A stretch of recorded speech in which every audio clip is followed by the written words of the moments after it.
आज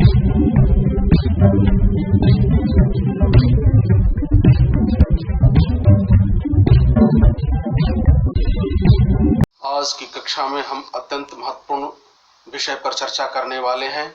यह विभिन्न बोर्डों, प्रतियोगी परीक्षाओं के लिए अत्यंत महत्वपूर्ण है और उत्तर प्रदेश माध्यमिक शिक्षा परिषद हाई स्कूल की परीक्षा के लिए अत्यंत महत्वपूर्ण है। और वह विषय है अलंकार। अलंकार से हाई स्कूल बोर्ड परीक्षा में 2 अंक के प्रश्न पूछे जाते हैं। इस शीर्षक के अंतर्गत आज हम उसके अर्थ, उसकी परिभाषा और उसके भेद की बात करेंगे। आइए सबसे पहले हम अलंकार पर चर्चा करते हैं। हम जानते हैं कि मनुष्य स्वभाव से सौंदर्य का उपासक है और मनुष्य की पुरातन प्रवृत्ति रही है आत्माभिव्यक्ति एवं आत्म प्रदर्शन,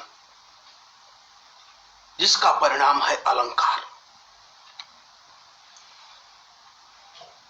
अलंकार की महत्ता को प्रतिपादित करते हुए रीतिकालीन आचार्य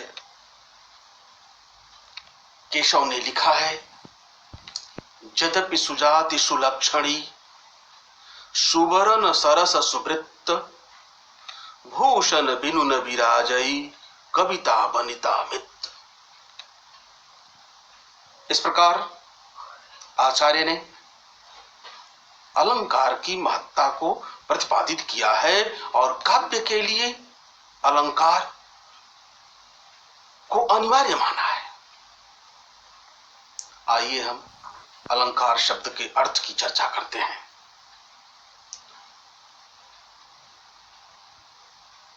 अलंकार शब्द अलम और कार 2 शब्दों से मिलकर बना है और अलम का अर्थ होता है आभूषण, अर्थात जो अलंकृत करे वह अलंकार है। अलंकरोति इति अलंकारः।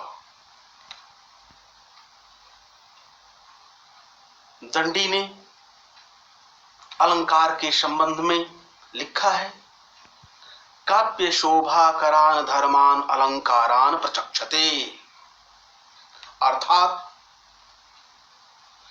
काव्य की शोभा बढ़ाने वाले धर्मों को हम अलंकार कहते हैं। इन सारे संदर्भों को हम एक साधारण ढंग से कह सकते हैं कि जिस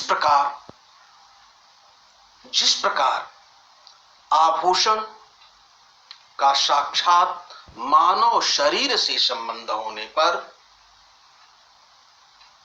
मनुष्य की शोभा बढ़ जाती है और उसकी आत्मा को प्रसन्नता मिलती है, उसकी आत्मा प्रसन्न हो जाती है। ठीक वैसे ही काव्य की आत्मा भी अलंकार से पुष्ट होती है। जैसे ही अलंकार काव्य के शरीर, शब्द और अर्थ से साक्षात संबंध में आता है। अलंकार वाणी का आभूषण है। इसका उद्देश्य ही वाणी को अलंकृत करना है।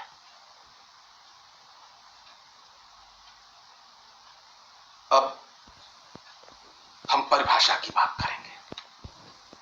अलंकार की एकदम एक लाइन की परिभाषा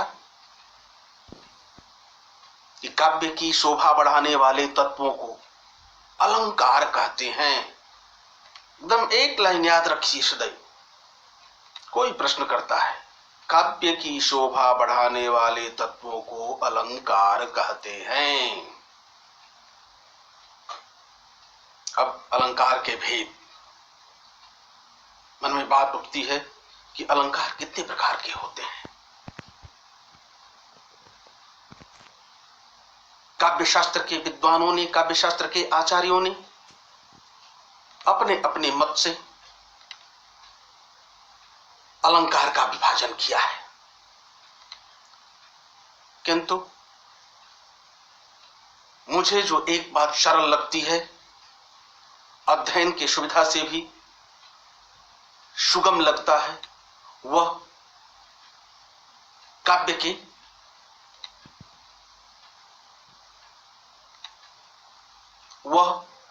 काव्य में जो प्रयुक्त होने वाले अलंकार हैं वो तीन प्रकार के हैं। एक शब्दालंकार, दूसरा अर्थालंकार और तीसरा उभयालंकार। अलग अलग इन अलंकारों का बहुत संक्षेप में हम परिचय दे देते हैं। सबसे पहले शब्दालंकार। काव्य में जहां शब्द के द्वारा चमत्कार उत्पन्न होता है उसे शब्दालंकार कहते हैं। एक छोटा सा उदाहरण इसका, कि काली घटा का घमंड घटा, इसमें शब्दालंकार है। शब्द के द्वारा यहां चमत्कार उत्पन्न हुआ है, इसलिए शब्दालंकार है। दूसरा अलंकार है अर्थालंकार। परिभाषा के रूप में हम कह सकते हैं कि काव्य में जहां अर्थ के द्वारा चमत्कार उत्पन्न होता है वहां अर्थालंकार होता है। छोटा सा उदाहरण हम देख लें कि हाय फूल सी कोमल बच्ची, हाय फूल सी कोमल बच्ची, यहां अर्थ के द्वारा चमत्कार उत्पन्न हुआ है, इसलिए यहां अर्थालंकार है। और अंत में हम बात कर लेते हैं उभया अलंकार की। तो जहां काव्य में शब्द और अर्थ दोनों के द्वारा चमत्कार उत्पन्न होता है वहां उभयालंकार होता है।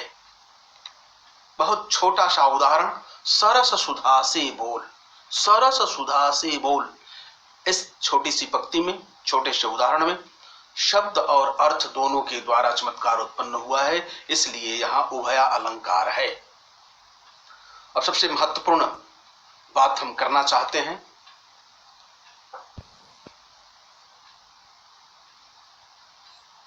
शब्दालंकार के भेद।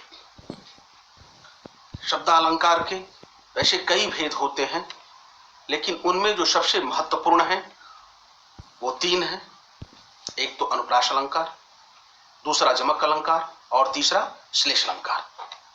ये तीनों अलंकार अत्यंत महत्वपूर्ण हैं। और दूसरे नंबर पर जो हम चर्चा करने वाले हैं वो है अर्थालंकार। अर्थालंकार के बहुत अधिक भेद हैं, लेकिन उनमें से जो सबसे महत्वपूर्ण है उनकी बात हम कर लेते हैं।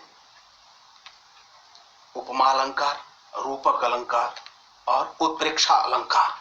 इसके अतिरिक्त संदेह, अनन्वय, अक्षयुक्त, दृष्टांत, भ्रांतिमान और व्यतिरेक आदि अत्यंत महत्वपूर्ण है।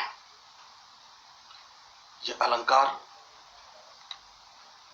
हमारी कक्षा 9 और कक्षा 10 दोनों के कोर्स के लिए अत्यंत महत्वपूर्ण है, अत्यंत उपयोगी है। दोनों ही कक्षा के छात्र इसे नोट कर लेंगे अपने नोटबुक में और तैयार कर लेंगे। कक्षा 9 के लोग विशेषकर अनुप्रास, जमक और श्लेष, और कक्षा 10 के विद्यार्थी उपमा, रूपक और उत्प्रेक्षा।